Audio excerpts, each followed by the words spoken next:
nagtatrabaho ka sa restaurant o hotel, ito ang mga dapat mong tandaan. Nagkaroon din kasi ako ng experience sa hotel at sa restaurant dito sa Paris, France.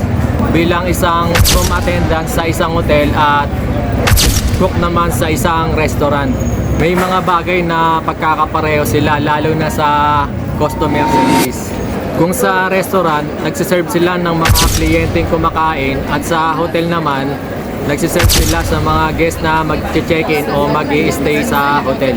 Mga halimbawa ng customer service, gaya ng pagbibigay impormasyon sa serbisyo o produkto, pagbibigay kasagutan sa mga katanungan ng mga customer, at pagresolba ng mga problema at reklamo nito.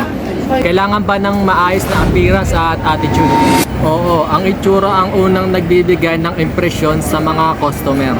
Ang maayos na itsura ay nagpapakita din ng profesional at respeto sa trabaho. At ito rin ang kumakatawan sa imahe ng kumpanya. Kailangan ba mabilis sa trabaho?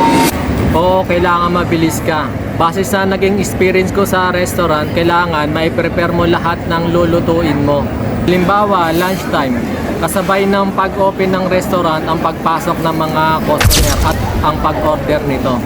Kaya dapat mabilis ka lalo na sa kusina para hindi ma-delay yung mga order.